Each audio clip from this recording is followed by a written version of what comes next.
not know anything about this provision. I was guessing that, actually. Yeah, well, we were out and about, and Josh was traveling, so we were up in Youngstown and Warren area. We actually visited with the Tribune and the Vindicator and did all of our stops up in that area.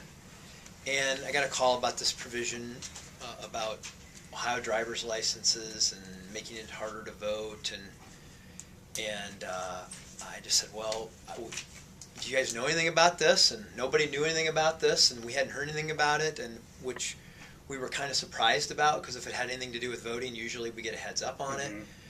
So I didn't know a lot about it. I wake up this morning, I open up the newspaper, and I see all of the stuff about how it's hard. They're trying to build barriers for college students to vote, and I was like, are you kidding me? Where did this come from? How did this happen?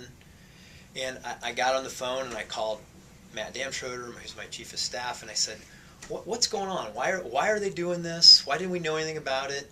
And he said, they're like, we're digging into it. We're trying to find out all the facts. And I called and left a message for Cliff Rosenberger and said, Cliff, if this thing's in the bill, I'm probably going to come out against it. I said, there may be something that I don't know about it that is a problem that you guys can clarify for me. And then I called over to Senate Chief of Staff Jason Mock, and Jason, kind of gave me a different set of facts than what I read in the newspaper. And so I said, well, let's get in here and let's take a look at this and see what it does. And after we reviewed it, our attorneys reviewed it, it doesn't really have anything to do with voting.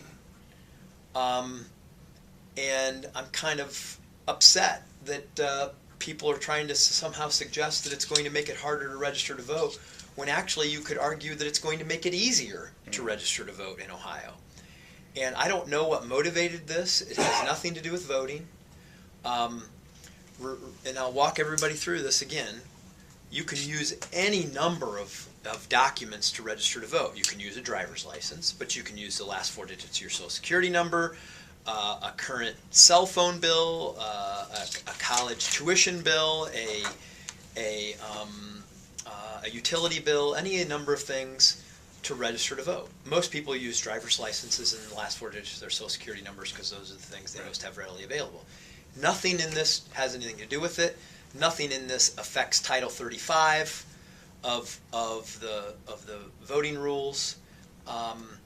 And remember, if you're requiring somebody to get a driver's license, what also happens? You get asked to register to vote. So actually in requiring somebody to get a driver's license, you're actually giving them one more document that they need to register to vote. So what I wanted to make sure was clear is that this doesn't, maybe somebody that did this thought that it had something to do with voting. Maybe that was the motivation. I have no idea. But how we read it and how we will enforce it has nothing to do with voting or registering to vote or casting a ballot in Ohio. And frankly, I'm getting frustrated with people who keep trying to mislead on these issues. Because if you were going to talk about voter suppression, keep making Ohioans think that there's something wrong with their voting system, and that is voter suppression, by misleading people on these issues. And I'm not for the provision or against the provision, because the provision has nothing to do with any of the work that we do in the Office of Secretary of State.